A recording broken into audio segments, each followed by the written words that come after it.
हरे हरे हरे कृष्ण हरे कृष्ण कृष्ण हरे हरे जय राम श्री राम कृष्ण राम राम चैतन्य प्रभु हरे राम हरे कृष्ण नित्यानंद हरे कृष्ण श्री अद्वैत हरे राम गदाधर हरे राम राम राम श्रीवासादि हरे हरे कृष्ण हरे कृष्ण गौर भक्त हरे राम वृंद हरे राम हरे राम राम हरे हरे हरे कृष्ण कृष्ण कृष्ण हरे राम हरे राम राम हरे हरे हरे कृष्ण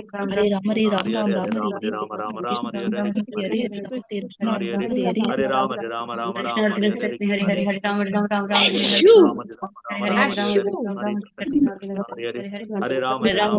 हरे हरे हरे कृष्ण राम राम हरे हरे हरे राम हरे कृष्ण राम राम हरे हरे हरे श्यू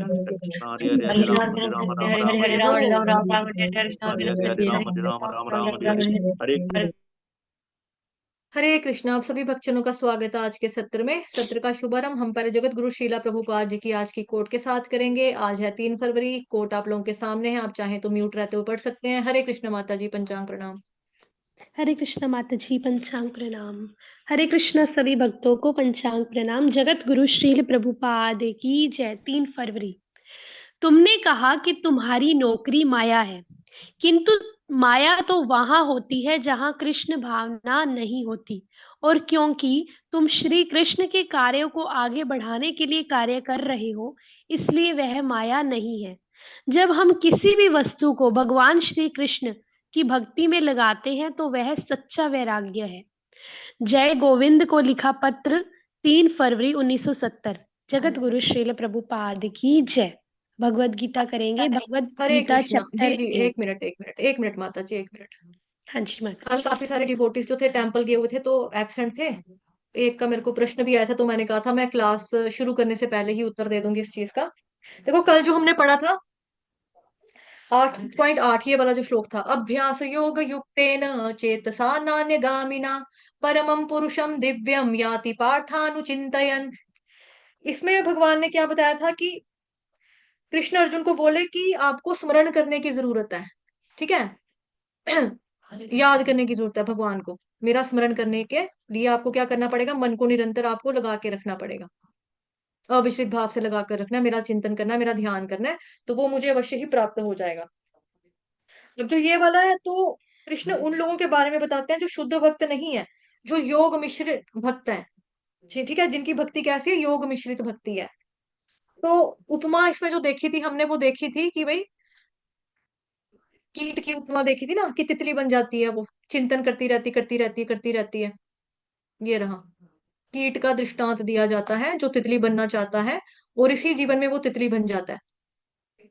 तो मैंने बोला था कि हमें भी इसी जीवन में ही गोलोक वृंदावन भगवत धाम में जाना है। ऐसा नहीं है कि कोई सोचेगा कि हम तो गृहस्थ हैं, हम कहाँ से भक्ति कर सकते हैं। भक्ति करना तो सन्यासियों का काम है, जो सन्यासी लोग हैं, जिन्होंने घर बार छोड़ दिया हुआ है ना, जो पूरी तरह से इसी के प्रति समर्पित है, सिर्फ वही गोलोक वृंदावन धाम जा सकते हैं। ऐसा नहीं है। प्रभुपाद जी गृहस्थ जीवन में थे, है ना। इस्कॉन में कई सारे गुरु महाराज हैं जो गृहस्थ जीवन में है, तो क्या वो इतनी योग्यता नहीं रखते हैं कि जो उनके शिष्य डिसाइपल्स हैं उनको वो लेकर जा सकते हैं? ऐसा बिल्कुल भी नहीं सोचना है कि हम लोग गृहस्थ हैं तो हम भक्ति नहीं कर सकते। गृहस्थ में ज्यादा अच्छे से भक्ति होती है, क्योंकि आपको सपोर्ट मिलता है फैमिली का। अगर कोई व्यक्ति आदमी है, ठीक है, तो उसको कोई भी चीज चाहिए पूजा से रिलेटेड, मतलब भक्ति के से रिलेटेड, उसकी वाइफ की ड्यूटी बनती है उसको दे, वो फुलफिल करे। चाहे वो फूल तोड़ना हो, चाहे जोत मांझ के देना हो, है ना, चाहे देसी घी पिघलाते हैं हम लोग, तभी जैसे सर्दी में पिघलाते हैं तभी जोत में डाल सकते हैं। नहीं तो ठंडा ठंडा मतलब जमा हुआ घी कैसे जले, मतलब कैसे जोत बलेगी उसमें। तो ये छोटी मोटी चीजें जितनी भी होती है, इसके वजह से जो औरत होती है वो भी जा सकती है। तो ऐसा नहीं है कि कोई किसी और योनि में है, मतलब गृहस्थ जीवन में तो नहीं जाएगा, औरत है तो नहीं जाएगी, ऐसा बिल्कुल भी नहीं है।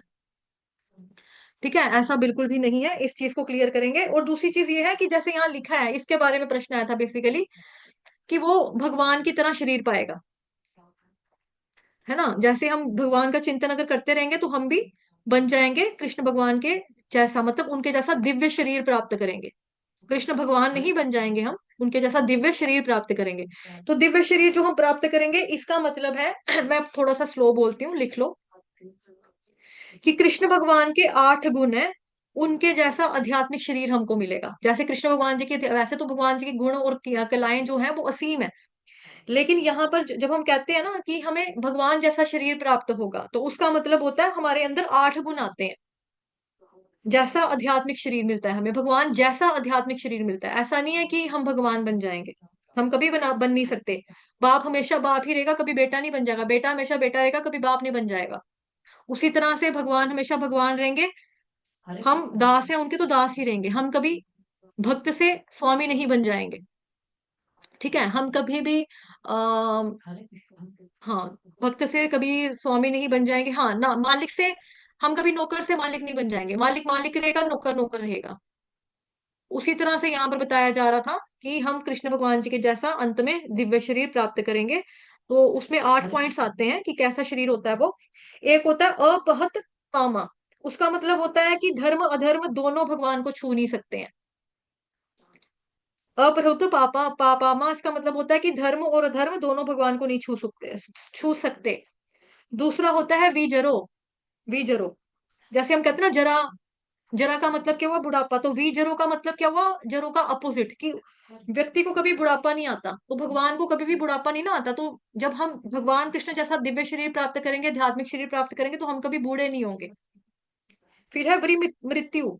मृत्यु का सबको पता है, सबकी डेथ होती है। तो वी मृत्यु उसका अपोजिट हो गया, यानी जैसे भगवान की मृत्यु नहीं होती। इनफैक्ट उनकी एज 16 साल से ऊपर कभी बढ़ती नहीं है। फिर है वीर शोको। वीर शोको का मतलब होता है जैसे हम लोगों को छोटी मोटी बातें जो होती हैं उससे हम दुखी हो जाते हैं, हमें शोक लगता है ना, दुखी होते हैं। तो वीर शोको उसका अपोजिट हो गया कि भगवान शोक रहित है। भगवान को दुख नहीं लगता, शोक रहित है। विजिघत्सो, भगवान को कभी भूख नहीं लगती। अपिपासहा, भगवान को कभी प्यास भी नहीं लगती। सत्य कामहा, भगवान का नाम सत्य है, भगवान सत्य काम है। जो कामना की वो पूरी होगी। सत्य संकल्पो, भगवान जो सोचेंगे वही होगा। तो ये 8 क्वालिटीज हैं कि भगवान को कभी बुढ़ापा नहीं आता, भगवान की कभी मृत्यु नहीं होती, भगवान शोक रहित है, धर्म और अधर्म दोनों ही भगवान को छू नहीं सकते, भगवान को भूख नहीं लगती, भगवान को प्यास नहीं लगती, भगवान का काम सत्य है। ठीक है, जो वो बोलेंगे वो चीज पूरी होगी, कामना जो भी है वो पूरी होगी। और है जी सत्य संकल्पो, भगवान जो सोचेंगे वो वैसा ही होगा। क्लियर है सबको? लिख लिए? दोबारा से रिपीट कर रही हूँ, भगवान कभी बूढ़े नहीं होते, भगवान को बुढ़ापा नहीं आता, भगवान की मृत्यु नहीं होती, भगवान शोक रहित है, भगवान को भूख नहीं लगती, भगवान धर्म अधर्म दोनों ही भगवान को छू नहीं सकते, भगवान को प्यास नहीं लगती, भगवान को भूख नहीं लगती, भगवान का काम सत्य है। ठीक है, भगवान सत्य काम है, यानी जो कामना है वो पूरी होगी, और भगवान जो सोचेंगे वही होगा। ठीक, फिर भी अगर किसी का छूट गया होगा तो वो मेरे को मैसेज करेगा बाद में, तो मेरे से मांग लेना, मैं आपको। और क्या नंबर? ठीक है, मोबाइल नंबर दे दिया मैंने, जिसका छूटा है वो यहाँ पर बाद में मेरे को कॉल करना, या कॉल नहीं करना, मैसेज करना व्हाट्सएप पे, तो दे देंगे आपको। ठीक है, तो ये चीज है, भगवान ने इसके लिए बताया था श्लोक में कि योग मिश्र भक्त जो है उनके लिए भगवान ने ये चीज बताई थी। ठीक है, आज का जो श्लोक है उस पे आते हैं। माता जी मेरे पीछे श्लोक को रिपीट कर लेना, ये आपका त्रिष्टुप छंद में ना, इसलिए। ठीक है माता जी, रिपीट करेंगे मेरे पीछे। कविं पुराणमनुशासितारम् अणोरणीयांस् मनसं मरेद्यः सर्वस्य धातारमचिन्त्य रूपम् आदित्यवर्णं तमसं परस्तात्। गाइए। हरे कृष्णा। माता जी आवाज नहीं आ रही है। अभी आवाज आ रही है मेरी माता जी? हाँ माता जी। ठीक है माता जी। भगवत गीता चैप्टर 8 भगवत प्राप्ति वर्स नंबर 9। कविं पुराणमनुशासितार मनोरणीयास्मनुस्मृध्य सर्वस्य धातारां रमचिन्त्य रूपमादित्यवर्णं तमस्परस्तात्। माता जी मैंने आपको कहा था मेरे पीछे रिपीट करेंगे, आपका श्लोक बिगड़ गया है, ये श्लोक इंपॉर्टेंट है, आपने शायद सुना नहीं होगा। माता जी मेरे को नहीं आई आपकी आवाज। क्या किसी को मेरी आवाज आ रही है, या सिर्फ माता जी को ही नहीं आ रही? बाकी लोगों को क्या मेरी आवाज आ रही है? आप लोग सुन पा रहे हैं, या मैं डिस्कनेक्ट करके फिर से आऊं? हरे कृष्णा, क्या मेरी आवाज आ रही है? माता जी माता जी क्लियर आ आ रही रही है, बहुत आ रही है, क्लियर है बिल्कुल आ रही है माता जी, आ रही है। ठीक है आ माता रही है जी। माता ठीक है, जी धन्यवाद क्लियर आ रही है। धन्यवाद धन्यवाद। माता जी मेरे पीछे रिपीट करेंगे, ठीक है, जिस तरह से मैं गाऊंगी। ये त्रुष्टुप छंद में है ना। कविम पुराण मनुषासितारम गाइए। हरे कृष्ण हरे कृष्ण। शायद विनीता माता चलेगी, उसको वॉइस नहीं आ रही होगी। चलो ठीक है, मैं गा देती हूँ। कविम पुराण मनुशासितारम अणोरणीयास्मन स्मरेद्यः सर्वस्य धाता रमचिन्त्य रूपम आदित्य वर्णन तमसः परस्तात्। अनुवाद। मनुष्य को चाहिए कि परम पुरुष का ध्यान सर्वज्ञ, पुरातन, नियंता, लघुतम से भी लघुतर, प्रत्येक का पालन करता, समस्त भौतिक बुद्धि से परे, अचिंत्य तथा नित्य पुरुष के रूप में करे। वे सूर्य की भांति तेजवान है और इस भौतिक प्रकृति से परे दिव्य रूप है।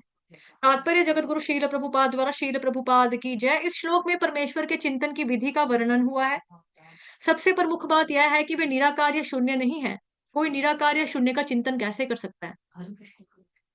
यह अत्यंत कठिन है, किंतु कृष्ण के चिंतन की विधि अत्यंत सुगम है और तथ्य रूप में यहाँ वर्णित है। पहली बात तो यह है कि भगवान पुरुष है। हम राम और कृष्ण को परम पुरुष रूप में सोचते हैं। चाहे कोई राम का चिंतन करे या कृष्ण का चिंतन करे, वे जिस तरह के हैं उनका वर्णन श्रीमद् भगवद गीता के इस श्लोक में किया गया है। भगवान कवि हैं, अर्थात वे भूत, वर्तमान तथा भविष्य के ज्ञाता हैं।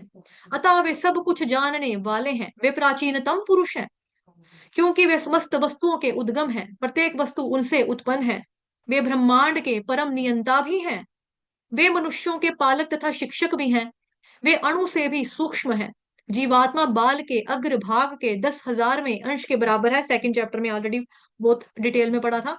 किंतु भगवान अचिंत्य रूप से इतने लघु हैं कि वे इस अणु के भी हृदय में प्रविष्ट रहते हैं। इसीलिए वे लघुतम से भी लघुत्तर कहलाते हैं। परमेश्वर के रूप में वे परमाणु में तथा लघुतम के भी हृदय में प्रवेश कर सकते हैं और परमात्मा रूप में उसका नियंत्रण करते हैं। इतना लघु होते हुए भी वे सर्वव्यापी हैं और सबका पालन करने वाले हैं। उनके द्वारा इन लोकों का धारण होता है। प्रायः हम आश्चर्य करते हैं कि वे विशाल लोग किस प्रकार वायु में तैर रहे हैं। यहाँ बताया गया है कि परमेश्वर अपनी अचिंत्य शक्ति द्वारा इन समस्त विशाल लोकों तथा आकाश गंगाओं को धारण किए हुए हैं। इस प्रसंग में अचिंत्य शब्द अत्यंत सार्थक है। ईश्वर की शक्ति हमारी कल्पना या विचार शक्ति से परे है, इसीलिए अचिंत्य कहलाती है। अचिंत्य का मतलब क्या हुआ? जो जिसकी हम कल्पना नहीं कर सकते अपनी भौतिक बुद्धि के द्वारा, इसीलिए अचिंत्य कहलाती है। इस बात का खंडन कौन कर सकता है? वे इस भौतिक जगत में व्याप्त हैं, फिर भी इससे परे हैं। हम इसी भौतिक जगत को ठीक ठाक नहीं समझ पाते, जो आध्यात्मिक जगत की तुलना में नगण्य है। तो फिर हम कैसे जान सकते हैं कि इसके परे क्या है? अचिंत्य का अर्थ है कि इस भौतिक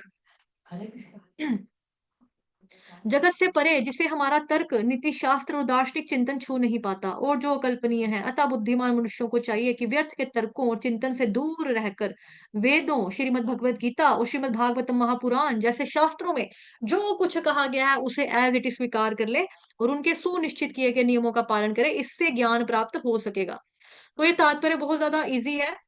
इससे मतलब कि ज्यादा एक्सप्लेनेशन वाली बातें नहीं है इसमें, क्योंकि लाइक ये तात्पर्य में प्रभुपाद जी ने सब कुछ ही ऑलमोस्ट क्लियर कर दिया, सब कुछ क्लियर किया हुआ प्रभुपाद जी ने। ठीक है, फिर भी हम अपनी बुद्धि के अनुसार थोड़ा सा इसको चर्चा करने की कोशिश करेंगे। जगत गुरु शीला प्रभुपाद की जय। तो योग मिश्र भक्त को भी भक्ति करनी पड़ती है, जैसा कि मैंने बताया कि लास्ट वाला जो श्लोक था वो योग मिश्र भक्त वालों के बारे में था। योग मिश्र भक्त को भी भक्ति करनी होती है और योग में भी उनकी रुचि होती है। तो वे कैसे परमात्मा को हमेशा याद कर सकते हैं? इस प्रोसेस को समझा रहे हैं यहाँ पे। इसमें 9 गुण बताए हैं बेसिकली। लिख लेंगे जो भक्ति शास्त्री कर रहे हैं, आप लोगों की वजह से ही मैंने थोड़ा स्लो हुआ।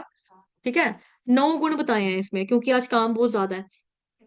मेरे को कहीं पे गेस्ट लेक्चर के लिए भी जाना है, वहां पे भी मेरे को पढ़ाना। आज वहां एक टीचर एब्सेंट है। तो इसमें 9 गुण बताए हैं जिनको स्मरण करके, जिनको याद करके व्यक्ति परमात्मा को याद करता है। जब हम भगवान को स्मरण करने की बात आती है ना, तो भगवान के गुणों का स्मरण करना पड़ता है।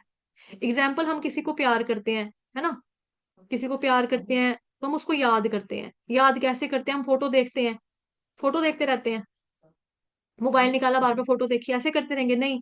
हमने जो टाइम स्पेंड किया है ना उस व्यक्ति के साथ, जो हमने बातें की हैं, जो टाइम स्पेंड किया है, उसका, उसकी बातचीत करने का ढंग, उसका व्यवहार, उसके गुण, इन सब चीजों को हम याद करते हैं। तो इन गुणों के द्वारा जो हमें स्मरण होता है वो बहुत ही गहरा होता है। उसी तरह से जब परमात्मा के ऊपर ध्यान करना है तो ज्यादातर लोग यही सोचते हैं कि आंखों के सामने एक रूप होना चाहिए और उसको एक टक देखते रहना चाहिए, उसी को देखते रहना है। बट ये सही नहीं है। परमात्मा का ध्यान करना मतलब उनके गुणों का ध्यान करना होता है, क्योंकि वे गुण सब में नहीं है। वो गुण सब में नहीं है। जब हम उन गुणों का ध्यान करेंगे तो गुण ऑटोमेटिकली हमें परमात्मा की ओर ले जाएंगे। ठीक है, तो पहला गुण यहाँ पे बता रहा है परम पुरुष का ध्यान कैसे करना है। सर्वज्ञ, वो क्या है, उनकी क्वालिटी क्या है परम पुरुष की, कि वो सर्वज्ञ है। हाईलाइट ही नहीं हो रहा। अरे, सर्वज्ञ। इन सभी गुणों का आधार जो है परमात्मा का ध्यान करना है। ये परमात्मा की बात हो रही है, ठीक है, भगवान की बात नहीं हो रही है यहाँ पर। योगी इस प्रकार परमात्मा का ध्यान करता है। गुण लीला रूप के बारे में अगर पर्याप्त मात्रा में नहीं जानेंगे तो ध्यान करना मुश्किल है। ध्यान किस चीज पर करेंगे, कंटेंट होना चाहिए ना आपके पास। अगर कोई मेरे को बोले कि मेरे को आप मुझे आपसे प्यार है, तो मैं उसको पूछूंगी ना कि ऐसी ऐसी क्या खास बात है मुझ में, है ना। वो गाना भी है ना एक, तू चीज बड़ी है मस्त मस्त, उसमें लड़की रिप्लाई देती ना उसको, बोल जरा तू जाने महबूबे मुझ में ऐसी क्या है खूबी। तो लड़की भी पूछती है मेरे में ऐसी क्या क्वालिटी, ऐसा क्या खास बात है जो आप कह रहे हो कि मुझे प्यार है ना। बेसिकली बात वही है गुणों की। अगर आपको किसी से भी प्यार होगा तो उसके अंदर दैट मीन्स कोई ना कोई गुण है जो आपको अट्रैक्ट करता है, कुछ ऐसी प्यारी बात लगती है आपको उसकी, जो आपको लगता है कि नहीं ये इसकी अच्छी क्वालिटी है। चाहे वो सच्चा बोलना हो उसका, मतलब सच्चाई का साथ देना हो, चाहे वो दूसरों की हेल्प करना हो, ठीक है, चाहे वो अच्छी कुकिंग करना हो, चाहे उसकी ड्रेसिंग सेंस अच्छी हो, मतलब भौतिक संसार की दृष्टि से देखें तो ये गुण आ जाएंगे, है ना, इस तरह के। तो ऐसे ही अगर हम परमात्मा को ध्यान करना है तो उनके गुण के बारे में पता होता है, लीला के बारे में आता है, मतलब सोच आती है। रूप के बारे में अगर पर्याप्त मात्रा में नहीं जानेंगे तो फिर कैसे होगा पॉसिबल। तो कंटेंट होना चाहिए ना किसी का ध्यान करने के लिए, गुणों के आधार पर हम याद करते हैं। तो 9 चीजें यहाँ पर बताई हैं। अनित्य बताया है, कृष्ण का कलर है, मतलब पुरातन, पुराना, इसके बारे में चर्चा करते हैं, थोड़ा बताती हूँ मैं मतलब। और एक है कि अचिंत्य, अचिंत्य है कि भगवान जी का हम चिंतन नहीं कर सकते भौतिक बुद्धि के द्वारा। अब कोई सोचे भगवान श्री कृष्ण का कलर नीला ही क्यों है, नीला क्यों नहीं हुआ, संतरी क्यों नहीं हुआ, की मर्जी है। भगवान जो वो स्वतंत्र स्वभाव के हैं। जन्माद्यस्य यतोऽन्वयादितरतश्चार्थेष्वभिज्ञस्वराट् तेने ब्रह्महृदाय आदिकवये मुह्यन्ते यत्सूरयः तेजो वाणिमृगं यथा विनिमयो यत्र त्रिसर्गो मृषः धाम्ना स्वेन सदा निरस्तकुहकं सत्यं परं धीमहि। कि भगवान स्वतंत्र स्वभाव के हैं। स्वराट शब्द आया ना श्लोक में, स्वराट शब्द तो स्वतंत्र स्वभाव के, इंडिपेंडेंट है, उनको किसी से तुम क्या सोच रहे हो, तुम्हारे अनुसार मैं क्यों चलूं, मेरी मर्जी। भगवान ऐसे हैं, ठीक। उनकी मर्जी होगी, चाहे वो हरा बन के आए, चाहे वो पीला बन के आए, चाहे वो नीला बन के आए, उनकी अपनी इच्छा है, हम कुछ नहीं कर सकते। तो हमें जैसा प्रभुपाद जी ने तात्पर्य में लिखा है कि व्यक्ति को चाहिए अपना तर्क बुद्धि वगैरह कुछ ना लगाए, जैसा हमारे शास्त्रों में बताया गया है कि भगवान जी ऐसे हैं, ठीक है, जैसा भगवत गीता में बोला, जैसा भागवतम महापुराण जैसे शास्त्रों में जो कुछ कहा गया है उसको स्वीकार कर लो। अगर शास्त्रों में लिखा है भगवान श्री कृष्ण का रूप वर्ण श्याम सुंदर है बादलों की तरह, स्वीकार कर लो। भगवान श्री कृष्ण का रूप हल्का हल्का नीला नीला है, स्वीकार कर लो। राम भगवान का रूप कैसा था, ग्रीन कलर का, स्वीकार करो। चैतन्य महाप्रभु का रूप कैसा था, गोल्डन कलर का, स्वीकार करो, हमारे शास्त्रों में वर्णन है। अब हम हमारे पास कोई टाइम लाइन मशीन थोड़ा पीछे जाकर देख लेते हैं कि सच्ची में गोल्डन था भी या नहीं था, या हमको ऐसे ही ठग रहे हैं। था क्या गोल्डन, था क्या काला रंग के, भगवान काले थे क्या, अच्छा कितने काले हो सकते हैं, कितने ही काले होंगे यार, हम देखना चाहिए कितना काला कितना काला।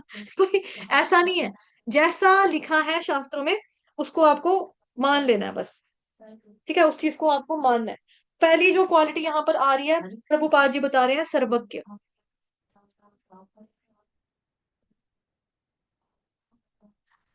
ऊपर है परम पुरुष का ध्यान सर्वज्ञ, कि वो सर्वज्ञ हैं, भगवान जी क्या है, सर्वज्ञ। और प्रभुपाद जी ने तात्पर्य में क्या बताया कि भगवान जो हैं वो पास्ट को भी जानते हैं, वो प्रेजेंट को भी जानते हैं, वो फ्यूचर को भी जानते हैं, सब कुछ जानते हैं भगवान। भगवान अगर कोई चीज नहीं जानते तो वो है श्रीमती राधा रानी का महाभाव, ठीक है। उस महाभाव को समझने के लिए श्री कृष्ण भगवान ने चैतन्य महाप्रभु का रूप लिया। अदरवाइज भगवान सर्वज्ञ हैं। अब कोई कहे कि ये क्वालिटी तो कुछ साधुओं में भी पाई जाती है, योगियों में भी पाई जाती है, वो भी सब कुछ जानते हैं ना, कहते हैं ना वो महाराज जी जो हैं वो देखो साधु बाबा आए हैं उधर, महात्मा आए हैं कथा करने के लिए, उनको सारा कुछ पता है। मेरी शक्ल देखी, बोला तू ये कर कर आइए ना, वो करके आया ना, बड़े पहुंचे हुए महाराज हैं, बड़े पहुंचे हुए महाराज हैं। तो ऐसा तो कोई सोचेगा कि साधु भी जानते हैं, संत भी जान जाते हैं, योगियों को भी पता लग जाता है, तो वो भी सब कुछ जानते हैं। लेकिन भगवान सर्वज्ञ के साथ साथ ना पुरातन भी हैं। ये साधु संत होंगे उनकी कुछ एज होगी, लिमिट होगी, उनके ऊपर बुढ़ापा आएगा, वो बूढ़े होंगे, उनको सहारा लेके चलना पड़ेगा अपने चेलों का, लाइक है ना, जो भी उनके सेवादार है उनका सपोर्ट लेकर उनको चलना पड़ेगा। कुर्सी के ऊपर बिठाएंगे उनको बुढ़ापे में, तो फिर उनको गोदी में उठा के मतलब कुर्सी को ही चलाएंगे वो लोग। इस तरह से उनको हेल्प का जरूरत पड़ती है। क्यों? क्योंकि वो पुराने हो गए ना, इसलिए, मतलब बूढ़े हो गए इसलिए। लेकिन यहाँ पर पुरातन शब्द है भगवान के लिए, भगवान पुरातन भी है, यानी कि जितना भगवान जानते हैं उतना कोई नहीं जानता। जैसे हमारे समाज में कभी कोई चीज छोटी मोटी घटना घट जाती है ना, तो हम लोग कहते हैं किसी सियाने को बुलाओ। सियाना बुलाओ मतलब कि जिसने दुनिया देखी है, जो पुराना है, मतलब कि जो हमसे एज में काफी बड़े हैं, मतलब कि कोई 90 साल के अंकल हैं तो उनको बुलाओ, उनको शायद पता होगा कि ये क्या चीज है क्या नहीं है। ठीक है। तो जैसे आप लोगों को मालूम है कि जैसे मैंने आपको बताया था ना वेन्स की प्रॉब्लम चल रही है एक मेरे मामू की, ऐसी ही सेम प्रॉब्लम हमारे एक मेरे मतलब आंटी है, एक उनके साथ भी यही था, उनको भी गैंग्रिया गैंग्री पता नहीं क्या ऐसे करके बीमारी जो थी बता दी। प्रीति सूरी माता जी बैठे हैं यहाँ पे? सूरी नहीं आए हैं, ठीक है। तो ऐसे करके बीमारी बताई थी, तो उनका इलाज चल रहा है और इलाज किसी के पास हो नहीं रहा, हो नहीं रहा, हो नहीं रहा। अब कल उनके जो होते हैं ना कुड़म, कुड़म को क्या कहते हैं, संबंधी, जिनके घर में बेटी की शादी की उन्होंने अपनी, उनकी सास आई, मतलब कि आंटी की बेटी की सास आई एक किसी सियाने अंकल को लेकर, साथ में बंदे को लेकर, उसने बोला ये तो नाड़ियों की प्रॉब्लम ही नहीं है। उसका पूरा पैर नीला पड़ा, वो डॉक्टर कह रहे हैं जी पैर मतलब कि काटने वाली नौबत आ जाएगी बाद में, है पैर पूरा काला नीला पड़ा हुआ है, टांग पूरी नीली काली पड़ी है। उसने बोला आपको तो त्रील कंडा निकला हुआ है। त्रील कंडा का मतलब होता है कि जैसे सांप होता है ना, सांप सांप जब थूक करके जाता है ना, थूक कर, तो अगर उसके ऊपर हमारा शरीर का कोई अंग लग जाए, हाथ लग जाए, पैर लग जाए, तो वो जहर हमारे अंदर धीरे धीरे आने लग जाता है। तो सांप ने काटा हुआ सांप जो है वो एट वंस मार देगा, और जो थूक कर गया हुआ सांप होगा वो धीरे धीरे मारेगा जहर दे दे के। तो इस तरह से फिर उस अंकल ने इलाज किया, तो त्रिल कंडे के मुंह बने उनके, दो तीन मुंह बन गए, तो उधर से जहर निकल रहा है धीरे धीरे। तो पुरातन जो पुराना पुरानी बातें जानता है, मतलब हम भी घरेलू समाज में हम बोलते हैं ना कि फलाने अंकल को बुला लो वो सियाने हैं, हम वो पुराने हैं, उनको पता होगा शायद इस बीमारी का, हमें नहीं मालूम। तो लेकिन यहाँ पर जो शब्द आ रहा है ये वो वाला पुराना नहीं कि जो कोई 100 साल जी गया, कोई 90 साल का हो गया, यहाँ पे वो वाला पुरातन नहीं है। कृष्ण भगवान के लिए जो पुरातन है, भगवान जितना जानते हैं ना उतना ज्यादा कोई नहीं जानता। ये दुनिया, ये सूरज धरती चांद जब से है तब से, उससे पहले से भगवान है। जन्मों में हमने क्या किया ना, इस जन्म में नहीं, पिछले जन्म में, पिछले जन्मों जन्मों जन्मों जन्मों जन्मों में क्या क्या किया है, सब कुछ भगवान बताते हैं। ये सिर्फ भगवान बता सकते हैं। कोई 2 या 4 या 100 जन्मों तक का मैक्स बता देगा आपको, जो इंसान, मतलब आप कह रहे हो जैसे साधु होगा, सियाना होगा, पहुंचे हुए दिव्य दृष्टि वाले होंगे जो पुरुष है ना, वो मैक्सिमम 100 जीवन तक जिंदगी, कुछ 100 पिछले जन्मों तक के बारे में आपको बता देंगे। लेकिन भगवान पुरातन है, तो जिस लेवल पर भगवान सर्वज्ञ है उस लेवल का कोई भी ना तो सर्वज्ञ है, ना ही उस लेवल का कोई भी पुरातन है, कोई भी नहीं है। ठीक है। थर्ड पॉइंट यहाँ पे है नियंता। ठीक है, ये पढ़ लिया हमने, सर्वज्ञ पढ़ लिया, पुरातन पढ़ लिया, अब हम पढ़ रहे हैं नियंता पॉइंट। नियंता, नियंता का मतलब क्या होता है? कोई सोचो कि, मतलब जैसे कोई सोचे पुरातन का मतलब पुराना यानी बूढ़ा, तो बूढ़े में कहाँ ताकत होती है ना? बूढ़े में हम कहते हैं ना अब पापा से कहाँ चला जाएगा, पापा बेचारे बूढ़े हो गए हैं, पापा बुजुर्ग हैं, अब पापा कहाँ यात्रा जा सकते हैं, पापा में कहाँ ताकत है, पापा तो बूढ़े हो गए हैं। क्यों? क्योंकि पापा पुराने हो गए। लेकिन नहीं, भगवान जो है ना वो नियंता भी है। जैसे समाज में क्या होता है, भौतिक संसार में क्या होता है, अगर कोई बच्चा जवान हो जाता है ना, वो कहता है कि जब क्या बोलते हैं वो, चप्पल का एक डायलॉग है ना, चप्पल का है डायलॉग एक, क्या कहते हैं कि जब पिता की चप्पल बेटे को पूरी, हाँ, जब पिता की चप्पल बेटे को पूरी आ जाए तो बेटे पे हाथ नहीं उठाना चाहिए। और माँ और जब माँ की चप्पल बेटी पहनना शुरू हो जाए तो माँ और बेटी को फ्रेंड्स की तरह रहना चाहिए, एक माँ बेटी की तरह नहीं रहना चाहिए, कहते हैं ना ये चीज कि अब बेटे का पाँव भी उतना बड़ा हो गया जितना पापा का पाँव है, तो एक दूसरे की चप्पल अब वो पहन सकते हैं, तो हाथ नहीं उठाना चाहिए। तो ऐसे ही धीरे धीरे क्या होता है कि बच्चा जो होता है वो थोड़ा और बड़ा होता है और जवान, उसके बाद मिडल में आता है ना, तो पापा और बूढ़े हो जाते हैं, तो फिर उल्टा हो जाता है, पहले पापा कंट्रोल करते थे बेटे को, अब बेटा जो है वो पापा को कंट्रोल कर रहा है ना, किथे चलो तुसी नहीं जाना, किधरे भी नहीं जाना, घर बैठो चुप करके, ਤੁਹਾਨੂੰ नहीं पता लगे करता की है बाहर, बाहर जाने पई दी इन्होंने, घर बैठो चुप करके। इस तरह से पापा लोगों को चुप करवा दिया जाएगा कि घर बैठो आराम से, कहाँ जाना है गाड़ी ले, नहीं नहीं चक्कर आते हैं गिरते हैं, कमजोरी है नहीं, लत्तियां विच जान नहीं हैगी, ਤੁਹਾਡੇ ਗੋਡਿਆਂ ਵਿੱਚ चलते नहीं हैगे, ਉੱਥੇ जाना ਇੱਥੇ जाना, घर बैठो चुप करके। इस तरह से उनको कंट्रोल करने की ट्राई करते हैं। तो क्या खाना है, हाँ ये नहीं खाना है, डॉक्टर ने मना किया, ना ना ना ना ये बिल्कुल नहीं मिलेगा, आराम से बैठो, दे इनको शुगर की दवाई, मीठा खाना है इन्होंने, दे इनको, अपनी बीवी को ऐसे बोलेगा। तो इन शॉर्ट क्या करते हैं, वो कंट्रोल करने की ट्राई करते हैं। क्यों? क्योंकि पापा बूढ़े हो गए हैं बेचारे, बोल नहीं सकते, चल नहीं सकते, मोहताज है ना आपके ऊपर, तो बोलेंगे नहीं, कंट्रोल करते हैं बच्चे। लेकिन यहाँ पर पुरातन, जितने भगवान पुरातन है उतना पुरातन कोई नहीं है, और पुरातन होने के साथ साथ भगवान नियंता भी है। भगवान का कंट्रोल भगवान के हाथ में ही है, वो किसी अन्य व्यक्ति के हाथ में नहीं आ जाएगा कभी भी। ठीक है, तो सब कुछ भगवान के कंट्रोल में है। पुरातन का मतलब ये नहीं कि बूढ़े हो गए, शक्तिहीन हो गए, हमारी भगवान जी की शक्ति कम होगी जैसे इंसानों की हो जाती है, नहीं, भगवान परम नियंता है, सुप्रीम कंट्रोलर है। यानी कोई सोचे महान है, महान है वो, ब्रह्मांड में के बाहर रहते होंगे, नियंत्रण करते होंगे, थक जाते होंगे, इधर भी देखते हैं, उधर भी देखते हैं, ओहो बेचारे भगवान, कितना कितना काम करना पड़ता है उनको, है ना, ब्रह्मांडों में देखते हैं, पैदा करते हैं ब्रह्मांडों को, ब्रह्मांड मिटते हैं उनकी वजह से, नियंत्रण करते होंगे, है ना। तो अगर भगवान ब्रह्मांड इतने ज्यादा हैं इतने, तो फिर वो बहुत बड़े होंगे, नहीं जी, वो लघुतम से भी लघुतर भी हो सकते हैं। ये देखो अगली क्वालिटी भगवान जी की, मतलब परमात्मा फीचर की, लघुतम से भी लघुतर। अच्छा, अगली क्या है, लघुतम से भी लघुतर, छोटे से भी छोटे, यानी अणु के अंदर भी हैं, ब्रह्मांड के बाहर भी हैं, लघुतम से लघुतर, बड़े से बड़े और छोटे से छोटे। ठीक है, लघुतम से लघुतर होकर भगवान प्रत्येक के फिर क्या करते हैं,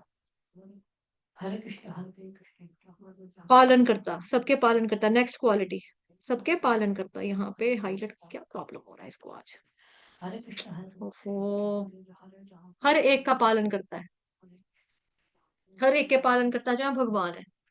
पालनकर्ता के रूप में भगवान कार्य करते हैं, और यहाँ पर लिखा है परम पुरुष का ध्यान सर्वज्ञ के रूप में।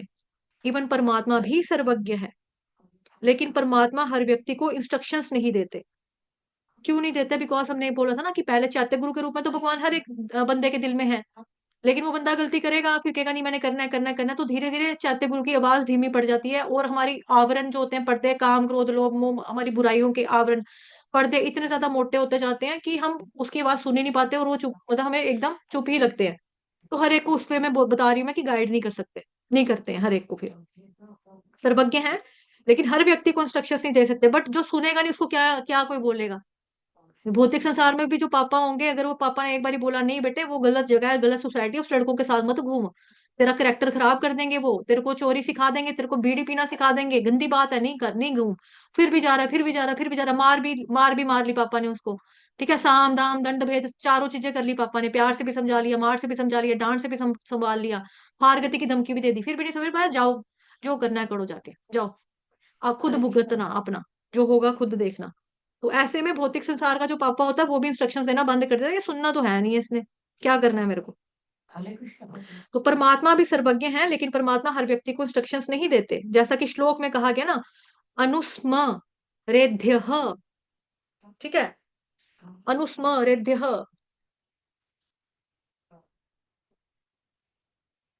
ये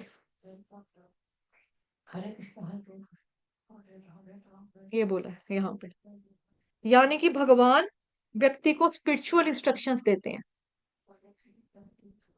भगवान व्यक्ति को स्पिरिचुअल इंस्ट्रक्शंस भी देते हैं, लेकिन परमात्मा तो नहीं देते, बट भगवान श्री कृष्ण जो है वो दे देते हैं, भगवान श्री कृष्ण जो है वो देते हैं, आपको गुरु भी देते हैं भगवान श्री कृष्ण। अगर भगवान श्री कृष्ण से आप सच्चे से मन मांगोगे, भगवान जी मुझे कृपा करो प्लीज, मुझे मेरे गुरु से मिलवा दो, भगवान कृष्ण मिलवाते हैं। ठीक है, भगवान साधु संगा देते हैं। आप बोलो कि भगवान मेरे घर से टेम्पल बहुत दूर है, बहुत दूर है, बहुत दूर है, मैं क्या करूं भगवान, तो भगवान आपको भक्तों का संग देंगे, आपको पथ प्रदर्शक गुरु देंगे, आपको भगवत गीता पहुंचाएंगे प्रभुपाद जी की किसी तरीके, आपको जैसे मान लो आप बस में ट्रैवल कर रहे हो, वहां पे कोई बेचने वाला चढ़ गया, भगवत गीता ले लो भाई, ये ले लो, ऐसे भी हो सकता है। प्रभुपाद जी की बुक्स आपके पास पहुंच गई, आपके पास किसी मंदिर से प्रसाद पहुंच गया, कि मैं इस्कॉन टेम्पल गई थी, ये लो प्रसाद, खाओ थोड़ा सा, ना चरनामत दे दिया आपको। तो भगवान इसमें में स्पिरिचुअल इंस्ट्रक्शंस देते हैं, आपको भक्तों से मिलाते हैं, लेकिन परमात्मा नहीं देते, वो भगवान सिर्फ भगवान श्री कृष्ण देते हैं। इसीलिए भगवान बता रहे हैं कि विशेष रूप से उन भगवान पर ध्यान लगाना जो कि सर्वज्ञ भी है, साथ साथ में अनुस्मरेद्य भी है, यानी भक्त को इंस्ट्रक्शंस निर्देश भी देते हैं ताकि वो भगवान के और ज्यादा नजदीक आ सके। ठीक है, फिर है सर्वस्य धातारम चिंत्य रूपम, यानी भौतिक बुद्धि से परे है। ठीक है, मैं बार बार ऊपर नहीं जा रही, यहाँ पढ़ी थी ना हमने श्लोक में लाइन, ये थर्ड, सर्वस्य धातारम चिंत्य रूपम, ये पढ़ा था। इसका मतलब क्या है? इसका मतलब है यहाँ सेकंड पेज में, समस्त भौतिक बुद्धि से परे। अगली क्वालिटी की बात हो रही है, समस्त भौतिक बुद्धि से परे, यानी भगवान भौतिक बुद्धि से परे हैं। कोई सोचे फिर क्या निराकार है वो? नहीं, निराकार नहीं है वो। जैसा कि देखो यहाँ पे स्टार्टिंग में ही हो गया, स्टार्टिंग में प्रभुपाद जी ने जो स्टार्टिंग किया ना आपके तात्पर्य की, यहाँ से देखो प्रभुपाद जी क्या बता रहे हैं। इस श्लोक में परमेश्वर के चिंतन की विधि का पूर्ण वर्णन हुआ है। सबसे प्रमुख बात यह है, मेन बात क्या है, कि वो निराकार या शून्य नहीं है। मैं आपको बोलूं, ए क्या सोच रही है, क्या सोच रही है, आप बोलो मैं, हाँ यार कुछ तो सोच, तू कुछ नहीं सोच, तू कुछ नहीं सोच मेरी बहन, कुछ नहीं सोच। आप बोलोगे हाँ ठीक है, फिर मैं क्या सोचूं? तू कुछ नहीं सोच, हटा ले अपना ध्यान। तेरा ध्यान कहाँ जा रहा था? मेरा ध्यान जा रहा था कि मैंने घर का काम करना। नहीं, तू मत सोच, ठीक है, नहीं सोचती, फिर आप बैठ जाओ। मैं बोलूं अब तू क्या कर, अब तू जीरो के ऊपर ध्यान लगा दे, बस निराकार, जीरो के ऊपर सोच। तो अब ये कैसे पॉसिबल है? ध्यान लगाने के लिए तो कुछ चाहिए ना, कहीं से दरवाजे की आवाज आएगी, कोई दरवाजा नॉक कर रहा है, कोई खुशबू आ जाएगी, हाँ यार किसी के घर में गाजर का हलवा बना रहे हैं, किसी के घर में मैगी बन रही है, ओ वाह, खुशबू, नाक, सेंसेस आपकी चली जाएंगी, इंद्रियां चली जाएंगी, तो मन भी साथ दौड़ेगा, है ना। मन षष्ठानि इंद्रियानि प्रकृति स्थानि कर्षति, बताया जाता मन जो है इसका बॉस है, और अपने हिसाब से इंद्रियों को नचाता है, मुझे ये ले दे, वो ले दे, यहाँ यहाँ चल, वहां चल, वो करता है ऐसे करके काम। मन का काम है ये करना। तो अगर मैं आपको बोलूं, तेरे को पता है मैं ना वृंदावन धाम गई थी, आप होगे है, वहां पे तूने क्या देखा? वहां मैंने बड़ा कुछ देखा, मैंने बरसाना गांव भी गई थी राधा रानी के, अच्छा, फिर इस्कॉन टेम्पल भी गई थी, अच्छा, और मैं बांके बिहारी भी गई थी, और क्या होता है, रमन रेती भी गई थी, वहां पे रेत होती है, रेत में लोग लोटपोट हो रहे थे, हैं, हाँ, लोग सिर में भी रेत डाल रहे थे। आप एकदम से इमेजिन करना शुरू हो जाओगे, हाँ यार सिर में भी लोग रेत डाल रहे थे, भगवान कितने महान होंगे वहां की भूमि, जो इस तरह से लोग रेत में लोटपोट हो रहे हैं। सच बता रही होगी ये। और बता फिर, भगवान जी जब तू राधा रमन में गई थी, वहां तूने क्या वो भगवान जी ना, वो इतने से है राधा रमन, पिंक कलर की भगवान ने उस दिन फ्रॉक पहनी हुई थी, भगवान बड़े सुंदर लग रहे थे। आपका मन एकदम से पहुंच जाएगा उनके रूप की तरफ, पिंक कलर की फ्रॉक थी, अच्छा और क्या था? और भगवान ने फिर दूसरे टेम्पल का मेरे से पूछो, हाँ भगवान ने येलो कलर की धोती पहनी थी, भगवान के हाथ में बांसुरी पकड़ी हुई थी, उसके ऊपर मोर का पंख भी लगा हुआ था। अच्छा, मोर का पंख क्या भगवान के सिर पे नहीं था? अरे मुकुट भी था भगवान के सिर पे, मुकुट था, तुझे नहीं पता? इतना ही सुंदर लग रहे थे भगवान, हैं, और नहीं तो क्या, मुकुट पहना था। फिर भगवान जी ने वहां पे मुकुट के जो श्रृंगार किया था, उसके ऊपर अलग अलग कलरफुल फूल लगा के दिए थे भगवान को सिर में, हैं, हाँ, उसके ऊपर मोती भी लगाए हुए थे। फिर एक वहां पे मोर का मुकुट का इतना सज रहा था, इतना सज रहा था, तुझे मैं क्या बताऊं। आपको भी, हाँ, आप एकदम से पहुंच जाओगे वृंदावन में मेरे साथ। तो निराकार या शून्य के ऊपर ध्यान लगाना अब फालतू बात है ये, जीरो के ऊपर ध्यान लगाना हो ही नहीं सकता। लेकिन मैं आपको बोलूं, आप दूर हो, दूर हो, दूर हो, जैसे महाकुंभ में हम लोग नहीं जा रहे, लेकिन जो लोग महाकुंभ से होकर आए हैं, हम उनको पूछे महाकुंभ में रश था? हाँ वहां बड़ी रश थी, बड़ा रश था, और वहां साधु संत आ रहे थे, वहां लोग गौएं दान कर रहे थे, हमें एकदम पता लगे अच्छा वहां पे क्या माहौल चल रहा है, वहां गौएं भी दान की जा रही हैं, वहां पे साधु संत भी आए हुए हैं, वहां पे सन्यासी हैं अलग अलग से, इस्कॉन टेम्पल वाले थे वहां, वहां बुक डिस्ट्रीब्यूशन बहुत बड़ी मात्रा में हो रहा है, सारे अलग अलग मंदिरों को जाकर अपने अपने गुरु महाराजों की वहां पे बुक दे रहे हैं, फ्री में भी दे रहे हैं, प्रसादम भी दे रहे हैं, इतना कुछ है वहां पे, इतना कुछ है, इतना मजा है वहां पे, मतलब हम एकदम से पहुंच जाएंगे, है ना। लेकिन कोई बोले निराकार के ऊपर ध्यान लगा लो, वो थोड़ा ही ना लगेगा, वो कैसे लगेगा जो जीरो है, जीरो के ऊपर कोई कैसे अपनी माइंड को लगाए। तो सर्वस्य धाताराम चिंत्य रूपम, यानी भौतिक बुद्धि से परे है। तो कोई सोचे निराकार क्या है, भगवान क्या निराकार है? निराकार नहीं है, वो अचिंत्य है। भगवान निराकार नहीं है, तो फिर क्या है भगवान? निराकार का कैसे चिंतन कर सकते हैं भगवान के बारे में? अगली क्वालिटी बता रहे हैं, भगवान अचिंत्य है, जिसका हम चिंतन ही नहीं कर सकते, हमारी भौतिक बुद्धि से परे, हमारी भौतिक बुद्धि से परे है। भौतिक मन से भगवान का चिंतन कोई व्यक्ति नहीं कर सकता। क्योंकि वो अचिंत्य रूपम है। अचिंत्य का मतलब सुनो क्या है? अचिंत्य का मतलब जिसकी हम कल्पना, इमेजिनेशन भी नहीं कर सकते, बियॉन्ड अवर लिमिट्स, हमारी सोच के परे, जो हम जिसकी कल्पना नहीं कर सकते, जिसके बारे में सोच नहीं सकते, चिंतन नहीं कर सकते। लेकिन साथ ही एक और शब्द है अचिंत्य रूपम। श्लोक में अगर आप देखेंगे तो अचिंत्य रूपम, दैट मीन्स कि उनका एक ऐसा वाला रूप है जिस रूप का हम चिंतन नहीं कर सकते। रूपम शब्द है साथ में, अचिंत्य रूपम, यानी उसका स्वरूप है कोई, ये नहीं है कि सोच नहीं सकते, महसूस नहीं कर सकते तो दैट मीन्स वो जीरो होगा, जीरो नहीं है। अचिंत्य रूपम, ऐसा रूप है कि जिसकी कल्पना ही नहीं कर सकते। इतना सुंदर, इतना सुंदर, इतना सुंदर, तो हम सोचे कोई इतना सुंदर कैसे हो सकता है यार, इतने सुंदर कैसा? अच्छा, भगवान श्री कृष्ण का नाम ही तो कृष्ण है ना, तो कृष्ण का मतलब ही तो सर्व आकर्षक है ना, मोस्ट अट्रैक्टिव, सबको अपनी ओर मोहित करने वाला। ऐसा कैसा हो गया जो उस कृष्ण भगवान को देखता है वो लट्टू हो जाता है ना? एक कथा याद आती है, आप लोगों ने सुनी होगी। एक बारी गोपियां थी ना, तो एक गोपी उनके मतलब मोहल्ले में, कृष्ण भगवान जी के मोहल्ले में नई नई बहू आई शादी कर कर। उसको सबने समझा दिया, उसकी सास ने खास तौर पर समझाया कि इतने बजे ना कृष्ण भगवान जी के आने का टाइम होता है, तो तुम ना खिड़की के पास मत जाना, ना दरवाजे के पास जाना। दरवाजे खिड़कियां पर्दे पुर्दे डाल के सारा कुछ रखना है, और अपने घर के अंदर चुपचाप बैठना है, काम शाम करना है घर का, दीवार पे नहीं जाकर देखना है। एक दिन उसके घर में कोई भी नहीं था, उसने बोला कि रोज मुझे इंस्ट्रक्शंस दी जाती है कि कृष्ण आ जाएगा, कृष्ण आ जाएगा, देखना नहीं उसको, देखना नहीं उसको। अब वो जो थी लड़की, वो चली गई वहां पे देखने के लिए। उसने वहां से देखा कृष्ण भगवान जी शाम के टाइम पे गमों के साथ आ रहे हैं बांसुरी लेकर। तो वो लड़की ऐसी पागल हुई, ऐसी वो मतलब गोपी जो थी, मतलब वो ऐसी मस्त होगी भगवान जी के रूप में, ऐसी मस्त होगी, ऐसी मतलब आधी पागल टाइप होगी वो। तो उसको नहीं होश कुछ भी कि बाद में क्या हो रहा है क्या नहीं हो रहा है, बट उसने कृष्ण भगवान जी का रूप देख लिया। तो उसकी जब सास ने उसको देखा ना, उसका बिहेव, बर्ताव बहू का, तो उसकी सास ने बोला लगता है तेरे को जिस काम के लिए मना किया था तूने आज वही कर लिया है, तूने कृष्ण को देख लिया है। तो अचिंत्य रूपम, इतना सब ऐसा सब रूप है भगवान जी का, ऐसा रूप है, ऐसा रूप है, ऐसा रूप है जिसका चिंतन भी आप नहीं कर सकते, जो आपके चिंतन से परे है, इमेजिनेशन से परे है, कल्पनाओं से परे है। ठीक है, वो वाला रूप है। भौतिक बुद्धि से, भौतिक मन से आप उनको देख ही नहीं सकते हो, समझ ही नहीं सकते हो, क्योंकि अचिंत्य रूपम है वो। तो फिर कोई सोचे क्या भगवान अंधेरे में रहते हैं? अंधेरे में रहते हैं जिसका हम चिंतन नहीं कर सकते, तो दिखता नहीं होगा, दिखता नहीं होगा तभी करके बोला जा रहा है यहाँ पे कि अचिंत्य है, शायद नजर नहीं आता होगा प्रॉपर, लेकिन नहीं जी। आदित्य वर्णम तमसः परस्तात्, आदित्य वर्णम, आदित्य किसको बोलते हैं? सूरज को। आदित्य किसको बोलते हैं? सूरज को। मतलब सूरज का काम क्या है? प्रकाश देना, रोशनी देना। तो सूरज की भांति भगवान श्री कृष्ण तेजवान है, इतना ज्यादा आध्यात्मिक प्रकाश है उनके अंदर कि 100 सूरज भी कम पड़े, 1000 सूरज भी कम पड़े, सूरज भी तो उन्हीं से निकला है ना? जो भी है, तो सूर्य को पैदा करने वाले भी तो भगवान ही है, नेचर बनाने वाले भी तो भगवान ही है। तो आदित्य वर्णम, भगवान का रूप जो है ओजस्वी है, सूरज की भांति तेजवान है। जिस तरह से जब सूरज होता है ना, सूरज चढ़ता है अपने दक्षिण में होता है, धूप तेज होती है, तो सूरज निकलेगा ही, निकलता ही निकलता है, रोज होता है सूरज। कभी भी बादल जो होता है सूरज को ढक नहीं पाते।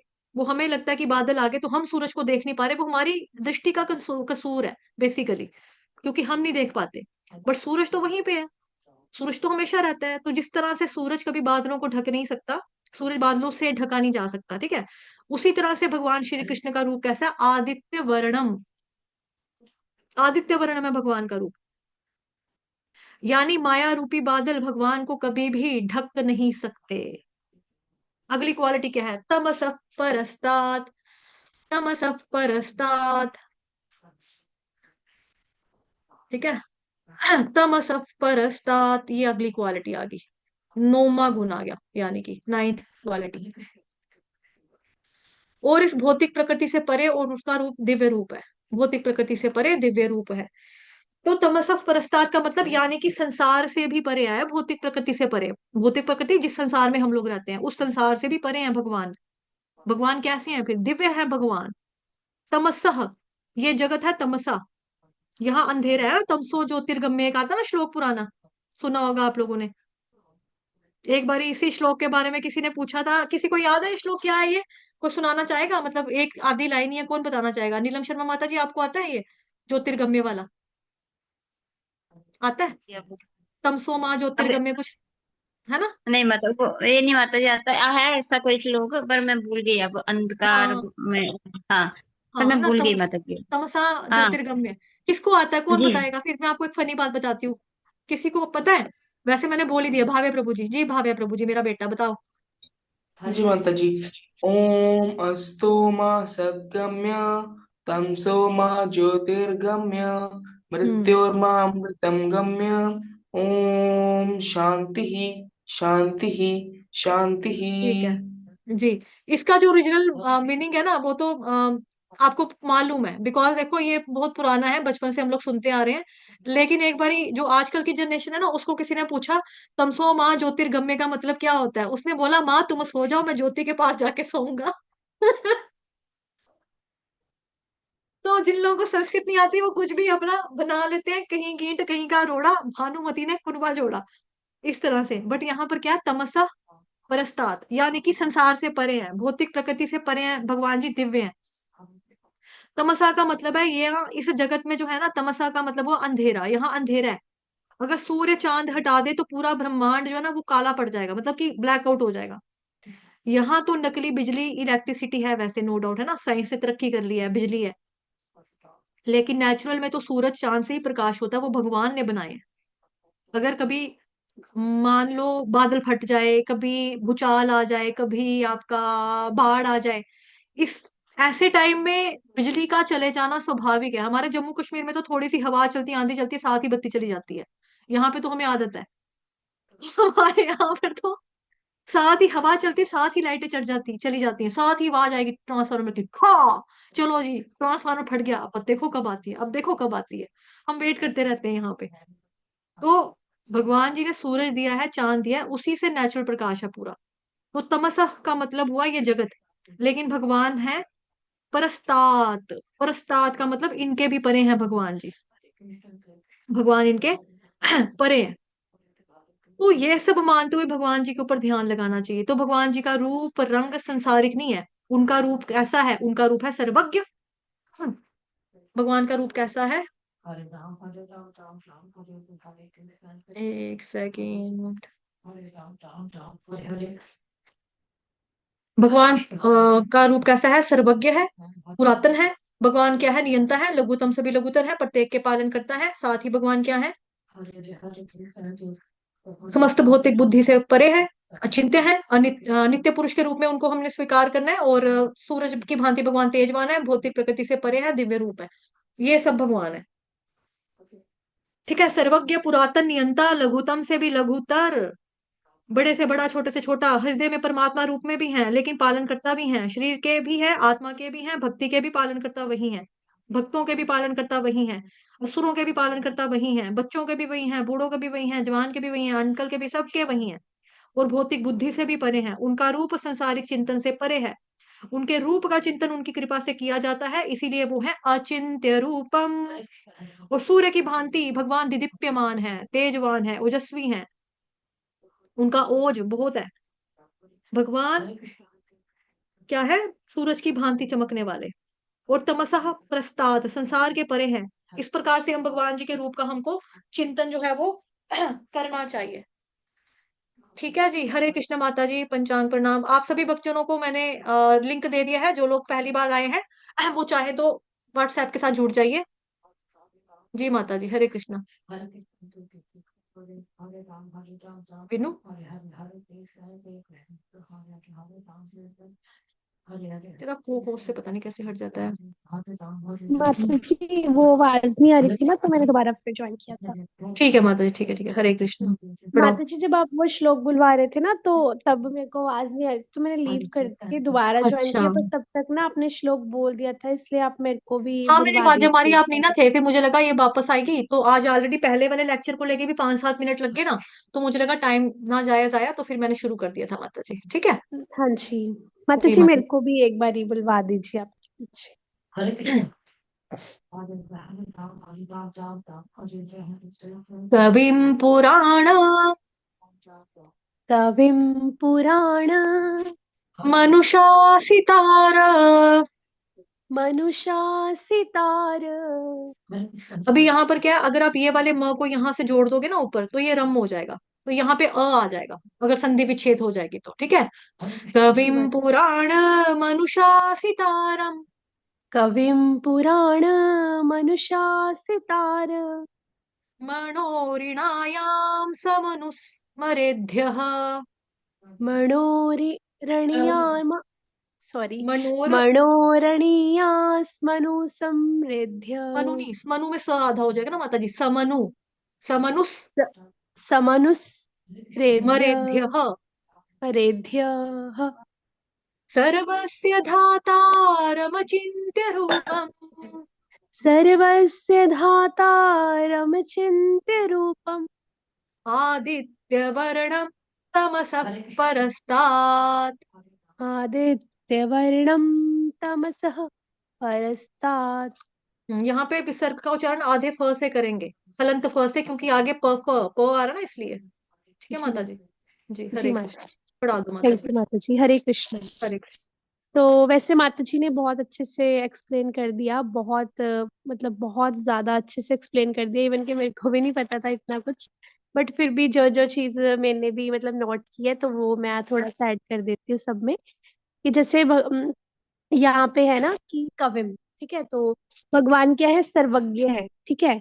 तो सर्वज्ञ है भगवान, जैसे कि तो आप देखोगे कि कैसे हम भगवान जी को है ना हर एक चीज की नॉलेज है, हर जगह प्रेजेंट है भगवान। और हम जो हमारी जो बॉडी है, देखो कैसे भगवान सारी सृष्टि का पालन कर रहे हैं, हमारी बॉडी तक को चला रहे हैं। आप देखोगे कि जो हम अपनी बॉडी को ही देखें पहले, कि हमें पता है कैसे सब काम कर रहा है, लीवर कैसे काम कर रहा है, किडनी कैसे काम कर रही है, अंदर हमारा दिल कैसे काम कर रहा है, कैसे दिल धड़कता है, ब्लड का फ्लो कैसे जाता है, कैसे एक मतलब खाना, एक रोटी खाने से कैसे हमारा ब्लड का जो है ब्लड सारी वीन्स में जाता है। तो मतलब भगवान देखो कितने ज्यादा वो है, पावरफुल है, ठीक है। तो उसी तरह भगवान क्या है, पुरातन, जैसे माता जी ने बोला पुरातन क्या है, सबसे पुराने। तो सबसे पुराने का मतलब ये नहीं कि बुढ़े हो गए, ठीक है। तो इसका थोड़ा सा एग्जांपल लेंगे, जैसे महाभारत का युद्ध था जब, तो भगवान की एज जो थी 100 से भी ऊपर थी, ठीक है। महाभारत का जब कुरुक्षेत्र में युद्ध हो रहा था, तो अगर आज के टाइम में हम किसी मनुष्य को देखें तो अगर उसकी 100 की एज हो, 100 की छोड़ो, अगर किसी की 60 की एज भी होती है तो वो कितना बुढ़ा हो जाता है, उसके दांत वगैरह टूटने लग जाते हैं, और चलना भी मुश्किल से हो जाता है, उसका घुटने दर्द होने लग जाते हैं, उसके बाल वाल सफेद हो जाते हैं। लेकिन ऐसा भगवान के साथ नहीं होता, क्योंकि भगवान जो है वो क्या है, पुरातन है। पुरातन मतलब ये नहीं कि बूढ़े वाला, बहुत पुराने हैं तो बूढ़े हैं, नहीं। भगवान क्या है, एवर फ्रेश है, मतलब नित्य यौवनम, ठीक है। तो भगवान नित्य यौवन मतलब हमेशा फॉर एवर यौवन में रहते हैं अपने, मतलब जवानी में रहते हैं। भगवान कभी भी बूढ़े नहीं होते हैं, या भगवान के कभी बाल नहीं झड़ते हैं, उनके दांत नहीं, ये सब हमारे साथ होता है क्योंकि हमारी बॉडी जो है वो भौतिक है ना। लेकिन भगवान की आत्मा और भगवान की जो बॉडी है उसमें कोई भी अंतर नहीं है। भगवान भगवान क्या है, इटर्नल है, फॉर एवर है। और उनकी बॉडी क्या है, दिव्य है, ट्रांसेंडेंटल है। तो इसीलिए भगवान क्या है, पुरातन है। पुरातन का मतलब क्या होता है कि जैसे कि भगवान जो है सृष्टि के शुरू होने से पहले भी थे, और जब सृष्टि खत्म हो जाएगी उसके बाद भी रहेंगे। मतलब जो सबसे पहले थे, सबसे पहले आए, वो कौन थे, कृष्ण भगवान। और भगवान ने ये सब बनाया, सृष्टि, ये सब हमें, देवी देवता सबको। तो भगवान क्या है, सबसे पुरातन है। तो इवन के जो भगवान के अवतार है, जैसे नरसिंह अवतार हो गए, ठीक है, वराह हो गए, मत्स्य हो गए, तो ये भगवान से जो एक्सपेंशंस आते हैं भगवान से निकलते हैं। तो ये सब जो निकले हैं अवतार, तो भगवान से ही आते हैं, कृष्ण से ही आते हैं, कहने का मतलब है। तो देवी देवताओं की तो बात ही क्या करनी है ना। तो कहने का मतलब ये है कि भगवान सबसे पुरातन है, सबसे पुराने हैं, ठीक है। और लेकिन बूढ़े नहीं होते, तो इसलिए क्या है, नित्य यौवनम है ना, नवीन है, एवर फ्रेश, एवर न्यू।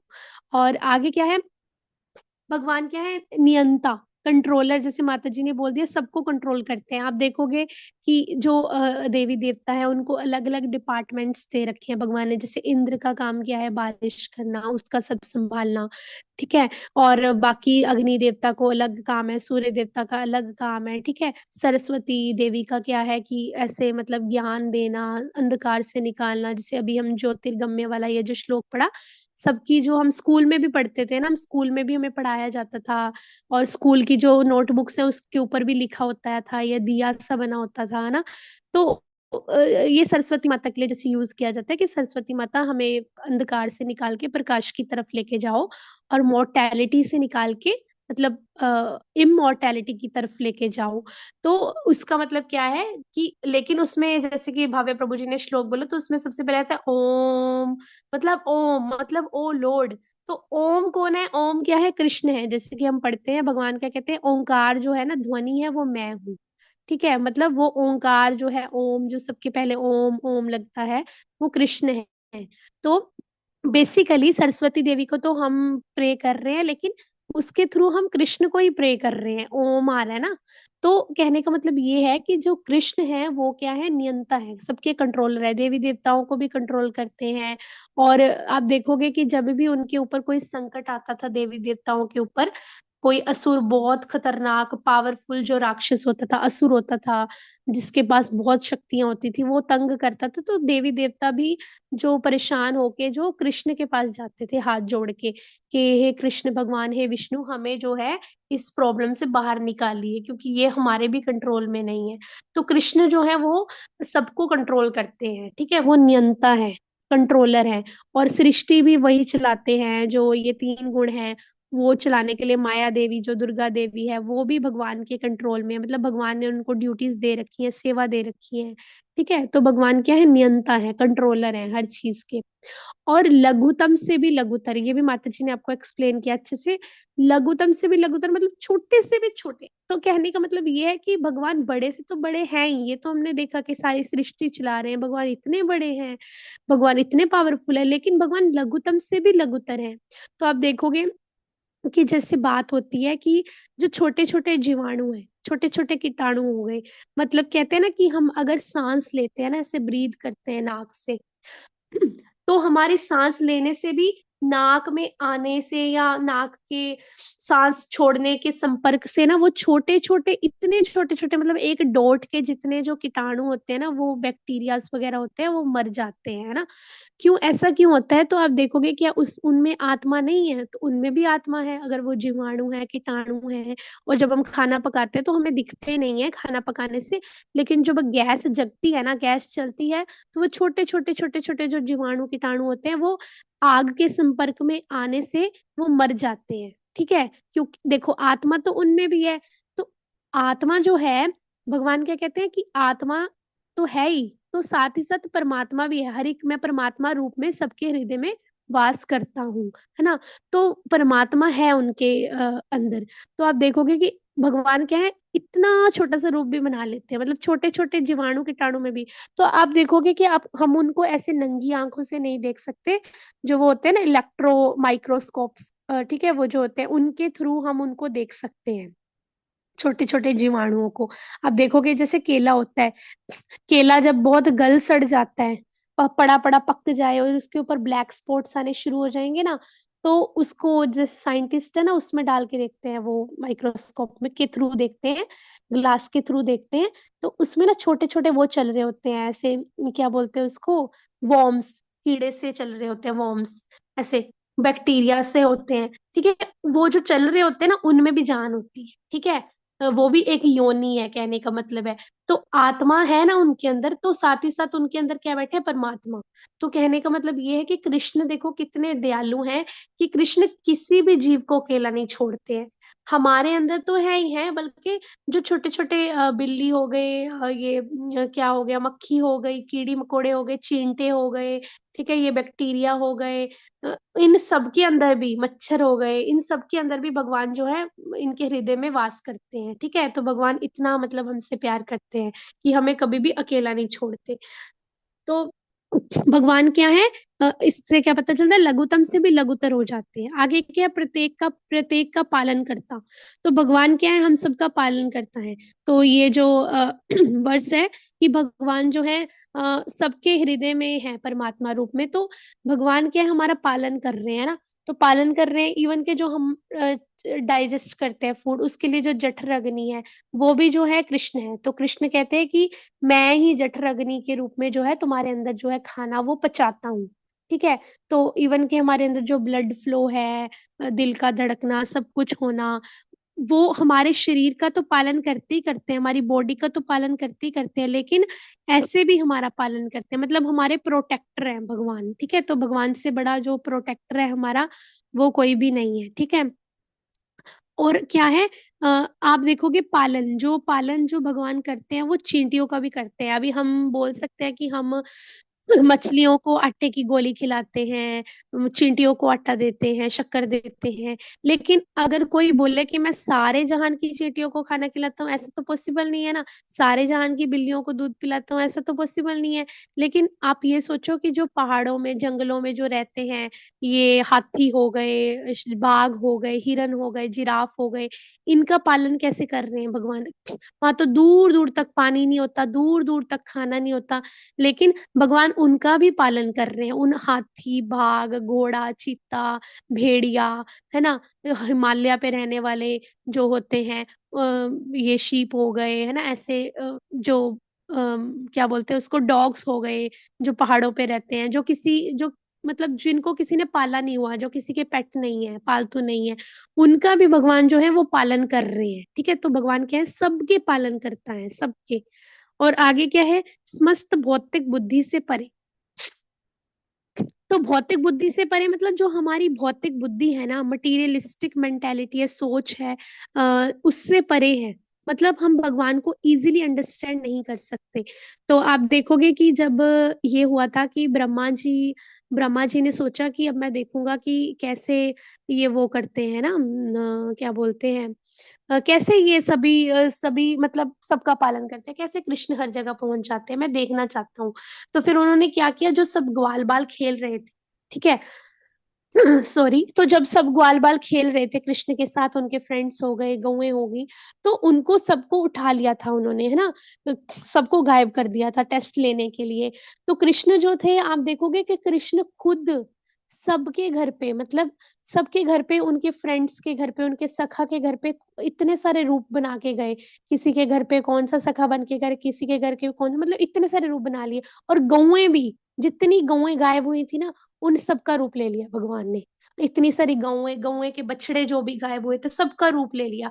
और इतने टाइम तक जो है बन के उनके साथ रहते रहे। ठीक है, उनकी मदर्स के साथ रहते रहे। मतलब उनकी जो मदर्स थी ना, उनके कृष्ण भगवान के जो सखा थे, गौएं थी, उनकी जो माँ थी, या गौएं के पालनकर्ता थे, जिन जो गौओं को पालते हैं, उन सबको भनक भी नहीं हुई कि हमारे बच्चे गायब हैं, या हमारी गौएं गायब हैं, हमारे बछड़े गायब हैं। क्यों? क्योंकि कृष्ण भगवान सबके घर पहुंच के उनके साथ वैसा ही व्यवहार कर रहे थे, उनको पता तक नहीं चला, रियलाइज तक नहीं हुआ। और जब ये ब्रह्मा जी ने देखा, तो उनको इतना रियलाइज हुआ कि, मतलब उनको इतना रिग्रेट हुआ, इतना गिल्टी हुआ, कि उन्होंने आके माफी मांगी कि प्रभु, मैं तो आपको, मतलब मैं तो आपको जान ही नहीं सका, मतलब मैंने तो आपको कुछ और ही समझा था, है ना। तो कहने का मतलब ये है कि देवी देवता भी कभी कभी भ्रमित हो जाते हैं कि, मतलब हम तो ऐसे करने चले थे, लेकिन इंद्र इंद्र की तो बात आपको पता ही है ना। जब इंद्र को सब गोकुल वासियों ने वो नहीं किया था, उनके लिए पकवान नहीं बनाए थे, यज्ञ नहीं किया था उन्होंने, कृष्ण भगवान ने बोला था कि हम गोवर्धन पर्वत की पूजा करेंगे, तो बाबा आप सब गोवर्धन पर्वत के लिए बनाओ ये सब, है ना, उनको ऑफर करो, क्योंकि जो गोवर्धन पर्वत है उसके थ्रू हमारी गौएं जो है वो चारा खाती हैं, तो हमें उनकी पूजा करनी चाहिए। तो इंद्र को जब बहुत गुस्सा आया कि वो ऐसा क्यों हो रहा है ना, तो इंद्र ने रियलाइज नहीं किया कि भगवान कृष्ण है, तो भगवान कह रहे हैं तो सही कह रहे हैं। लेकिन नहीं, उनको जैसे ईगो आ गया था ना, तो कहने का मतलब ये है कि ये हमें सिखाने के लिए होता है। तो इंद्र ने क्या किया कि बारिश कर दी इतनी ज्यादा। तो लेकिन बाद में जब बारिश होती रही, इंद्र भी थक गया कि इन्होंने तो गोवर्धन पर्वत ही धारण कर लिया भगवान ने, तो है ना। और ये सब तो, मैंने तो जो सोचा था, मेरी प्लानिंग तो सब खराब हो गई, ये सब तो सेफ है बिल्कुल, है ना। पानी ऊपर ऊपर तक भर गया, इतना सब कुछ डूब गया, लेकिन ये तो फिर भी सेफ है सब गोकुलवासी, है ना। तो फिर बाद में उनको भी रियलाइज हुआ। तो कहने का मतलब ये है कि हम भी जो कृष्ण है ना, उनको अपनी भौतिक बुद्धि से नहीं समझ सकते। जब इतने बड़े बड़े देवी देवता भ्रमित हो जाते हैं भगवान का ऐश्वर्य देख के, भगवान की शक्तियां देख के, भगवान का रूप देख के, तो हम तो फिर क्या ही है ना। तो हम अपनी भौतिक बुद्धि से भगवान को जो है वो समझ नहीं सकते। तो भौतिक बुद्धि से हमें परे है। तो हम कैसे भगवान को समझ सकते हैं? हम भगवान को भक्ति से समझ सकते हैं, हम भगवान को प्रेम से समझ सकते हैं। जब हम भक्ति करते हैं आचार्यों के थ्रू माध्यम से, गुरु परंपरा के माध्यम से, प्रभुपाद जी की बुक्स के माध्यम से जब हम पढ़ते हैं तो हमें पता चलता है अच्छा भगवान का ये ऐश्वर्य है, अच्छा भगवान ऐसे हैं। क्योंकि हम तब प्यार में है ना, जब हम कोई प्यार में होता है ना किसी से तो ही वो उसको अंडरस्टैंड कर सकता है। तो हम भगवान को कैसे अंडरस्टैंड कर सकते हैं? भक्ति से, प्रेम से जान सकते हैं। भगवान भी कहते हैं ना भगवद गीता में कि केवल भक्ति से मुझको जाना जा सकता है, अन्य कोई भी रास्ता नहीं है। ठीक है? तो हम अपनी भौतिक मटीरियलिस्टिक जो थिंकिंग या मेंटालिटी है उससे भगवान को नहीं जान सकते। अचिंत्य हैं तथा नित्य पुरुष के रूप में करें। ठीक है? ये तो हो गया। अब सूर्य की भांति तेजवान है। अभी ये माता जी ने जैसे बोला कि भगवान का जो रूप है ना, इतना तेज है ना उसमें, इतना तेज है कि हम मतलब इमेजिन भी नहीं कर सकते। तो जैसे वो वर्ड्स है ना, न तद्भास्यते सूर्यो न शशांको न पावकः यद्गत्वा न निवर्तन्ते तद्धाम परमं मम। मीन्स भगवान क्या कहते हैं कि मेरे जो धाम है उसमें ना तो सूर्य की जरूरत है ना ही चंद्रमा की जरूरत है। वो क्या है? स्वयं प्रकाशित है, मतलब सेल्फ इल्यूमिनेटेड है। सेल्फ इल्यूमिनेटेड कैसे? कि भगवान का जो बॉडी है, ठीक है, अंग की कांति है ना, उसी से प्रकाशित है। मतलब भगवान की ये जो अंग है उससे इतनी कांति निकलती है, इतना तेज निकलता है ना कि ऐसे हर जगह प्रकाशित हो जाती है, हर जगह चीज़ प्रकाशित हो जाती है। तो ये कल मैं जैसे टेम्पल गई थी ना, तो यहाँ वहाँ पे भी यही वाली चर्चा हो रही थी। यहाँ पे वहाँ पे भी वही वाला लेक्चर चल रहा था। तो मैं एक छोटी-सी बात बताना चाहती हूँ कि एक माताजी का डाउट था कि माताजी वहाँ पे फिर रात नहीं होती क्या? कि जब भगवान की अंग की कांति से इतना तेज निकलता है, तो फिर वहाँ पे रात नहीं होती होगी, है ना? तो माताजी ने बोला कि वो गोलोक धाम है ना, तो ये वर्णन आता है कि उन्होंने लेक्चर में सुना था महाराज जी के कि गोलोक धाम में जो है ना ऐसा नहीं होता कि जैसे हमारे तो ये 12 घंटे का दिन रात है ना, 12 घंटे की रात, ऐसे ऐसा कुछ नहीं है वहाँ पे कि इतना टाइम रात रहेगा, इतना टाइम दिन रहेगा, नहीं। वो क्या है? गोलोक धाम है। वहाँ चीज़ भगवान चाहे तो अपनी मर्ज़ी से दिन कर सकते हैं, प्रकाश कर सकते हैं, भगवान चाहे तो अपनी मर्ज़ी से रात कर सकते हैं। ऐसी चीज़ है वहाँ पे। तो भगवान के जो अंग है ना, उसकी कांति से ही सब कुछ प्रकाशित रहता है। ठीक है? तो वैसे क्या है, भगवान क्या है? तेजवान है। और एक बार ये भी है कि भगवान जब अपने आप को पिलर से देखते हैं तो उन्होंने ऐसे गहने पहने होते हैं, लेकिन उनके जो शरीर की चमक है ना, वो बहुत ज़्यादा ऐसे बिखर रही होती है। और भगवान क्या करते हैं, अपनी जो शरीर की कांति है ना, जब भगवान यमुना नदी के किनारे पे विचरण करते हैं, घूमते हैं ना, तो भगवान कभी-कभी क्या करते थे, खुद को देखते थे ना नदी में, मतलब यमुना नदी में देखते थे, तो ये नदी में क्या होता है, हमारा प्रकाश दिख मतलब हमारी शैडो पड़ती है। तो नदी में देख के ही खुद को ऐसे अट्रैक्टिव वो हो जाते थे, एकदम से मदहोश हो जाते थे कि वाह! मेरे से इतना तेज निकल रहा है, मैं इतना सुंदर हूँ। और अपने घर की जो महल होता था भगवान का, महल क्या है? रत्नों से जड़ा, चमकदार। तो चमकदार पिलर्स हैं, टाइल्स हो गई, टाइल्स मतलब वो फ्लोर हो गया भगवान के महलों का। तो वहाँ पे जब खुद को देखते थे चलते हुए, तो भगवान एकदम से रुक के ना ऐसे अपने ध्यान पे मेडिटेट करने लग जाते थे कि मैं इतना ज़्यादा अट्रैक्टिव हूँ, मतलब इतना भगवान के अंग से इतना तेज निकलता है, ठीक है? तेजवान है बहुत। और आप देखोगे कि जो क्या बोलते हैं, हाँ, कि कृष्ण भगवान है ना, इतना जब उनके शरीर से जो तेज निकलता है, इतना प्रकाश निकलता है, तो अगर हम उनके ऐसे सामने चल मतलब करोड़ों सूर्य भी आ जाए ना, तो वो भी फेल हो जाएँगे। इतना ज़्यादा भगवान मतलब जो है प्रकाशित है, इतना तेजवान है भगवान। ठीक है? और आगे क्या है, इस भौतिक प्रकृति के परे। तो भगवान जो है भौतिक प्रकृति के परे हैं, मीन्स के वो 3 गुणों के अंडर नहीं आते। जैसे हमारे ऊपर कभी आलस है, कभी निद्रा आती है, कभी गुस्सा आता है, कभी काम बढ़ जाता है, कभी क्रोध बढ़ जाता है। तो हम 3 गुणों के अंडर है ना, कभी सतोगुण में आ रहे हैं, कभी रजोगुण में, कभी तमोगुण हावी हो रहा है। लेकिन भगवान क्या है, वो भौतिक चीज़ों से परे हैं, प्रकृति से परे हैं। ना तो उनके ऊपर 3 गुणों का असर पड़ता है, ना ही तो उनको ये भूख, प्यास ये वो लगती है। हाँ, लेकिन हमारे लिए हमसे प्यार करते हैं, तो हम जब भी भगवान को भोग लगवाते हैं, तो भगवान बहुत प्रेम से स्वीकार करते हैं। लेकिन भगवान के ऊपर जैसे हमारी शरीर दर्द हो गया, पीठ दर्द हो गई, आँख दर्द हो रहा है, सर दर्द हो रहा है, कभी कोई बीमारी लग रही है, कोई छींकें लग रही हैं, तो भगवान को ये सब नहीं होता। ठीक है? तो भौतिक प्रकृति से परे हैं, क्योंकि उनका शरीर भी आध्यात्मिक है, तो वो क्या है, अध्यात्म दिव्य है, इटर्नल है, ठीक है। तो आगे क्या है, उनका दिव्य रूप है, जैसे कि दिव्य रूप है फॉरएवर रहने वाला, ठीक है। उनका रूप क्या है, दिव्य, ये तो हो ही गई बात कि उनकी जो बॉडी है वो आध्यात्मिक नहीं, सॉरी, आध्यात्मिक है, भौतिक नहीं है, और उनका रूप क्या है, दिव्य है, ट्रांसेंडेंटल है, ठीक है। तो ऐसे भगवान का जो है हमें क्या करना है, चिंतन करना है, ज्यादा से ज्यादा नाम जप करना है, ताकि हम भी जो है मतलब यहाँ से निकल के, भौतिक संसार से निकल के उस भगवान के पास जा सके, और उनका जो दर्शन है, उनकी जो सेवा है वो कर सके। तो हरे कृष्णा माता जी, पंचांग प्रणाम। हरे कृष्ण। वाञ्छाकल्पतरुभ्यश्च कृपा सिन्धुभ्येव च पतितनां पावनेभ्यो वैष्णवेभ्यो नमो नमः। अनंत कोटि वैष्णव वृंद की जय। जगत गुरु श्रील प्रभुपाद की जय। श्री कृष्ण चंद्र भगवान की जय। ग्रंथराज श्रीमद् भागवतम महापुराण की जय। श्री मद भगवत गीता यथारूप की जय। आप सभी भक्तों की जय। आज के अनंत की जय। हरे कृष्ण। ठीक है माता जी, निकलना पड़ेगा, मेरी क्लास है हरे दूसरी, ठीक है। कृष्णा माता जी, मेरे को ओके माता जी। गेस्ट लेक्चर है वहां पे, उधर टीचर एब्सेंट है वहां पे, उधर आज, ठीक है। हरे कृष्ण।